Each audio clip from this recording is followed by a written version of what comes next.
A smart performance by Silver Spring this evening from the Gavin van Zyl stable, notching up his third victory this evening. Now, Gavin, he's the type of horse that you got high hopes for? Yes, you know, he's at the moment, I'm just not too sure exactly where to slot him in. I think there's some improvement to come. I was a little bit worried about him tonight. When he arrived here this evening, he was pretty sweated up off the float and he was a bit nervy. He's still a colt, and I'm not too sure. I wouldn't like to geld him now, but he's almost telling me that I have to. I think there's improvement to come here. I don't think we've seen the best of him yet. He's a very consistent horse. He's a decent horse, like you alluded to when you opened your remarks. That I think there's quite a bit of him, but I think he's better than what we saw tonight. I need to try and get on top of him a little bit, but you know, win is a win. And I hope that we can find some improvement with him, because I think he is a good horse. I see his brother ran second in Singapore again, Flax. Yeah, he's a very nice horse. As you know, he had problems earlier on in his career and we had to take our time. I really should have gelded him when he had all the problems, and I erred there. And so now I'm sitting with a situation where I really should geld him, but I don't want to geld him at the season just about to start as well. Yeah, exactly. You know, so but it was a lovely win, and I really am glad that he did win. And Brandon rode an excellent race, really got him into a beautiful position there. Well done to Errol Budlander and to Paul Renken and to John Chapman, who's in England at the moment.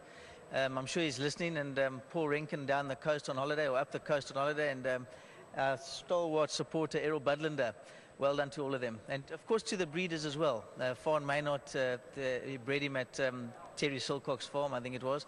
Well done to him. I think there's another one coming somewhere along the line by Silvano. We wish you all the best with his future. Thank you very much. Brandon Larina, you got your legion of fans out there. They were screaming you home coming to the 300. Beautifully placed, and just before you turned for home, he was snatching at the bit. He wanted to get going. Yeah, I showed. Say the race went so beautifully for him from that 8 draw. It always looked like it was going to go his way. I mean, but I didn't expect to be third on the rail and travelling beautiful.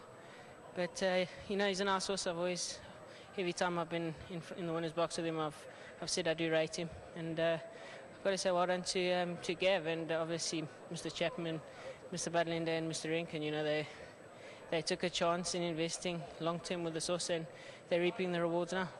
Yeah, it looks a type horse. We haven't seen the best of him, speaking to Gavin. Coming to the 300, they seemed to just move up to you, and then he found a bit more again.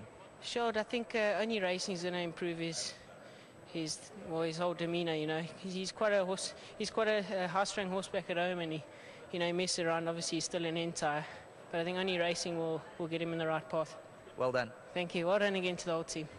Errol Budlander can join us in the winners enclosure here. Now he's starting to fulfill some of that promise he showed earlier on. He is. And if you look at his form, he's been placed in every race besides one, and he actually was injured after that race. So he's a very consistent horse, and he's doing very well. And as long as he keeps on earning, we're happy. And well done to my partners. One's apparently overseas, and the other's on holiday. These guys are always on holiday. I don't know. I'll have to come and lead them in. Season's just around the corner, so you've got a couple of things to look forward to. Definitely. We hope he can make it a small feature or something like that. Yeah, no, we're enjoying ourselves. All the best. Thanks a lot, Sheldon. Well done to all the partners. Number 3, Silver Spring, his third career victory from just the 9 outings. He won with a lot of authority, and we haven't seen the best of Silver Spring just yet.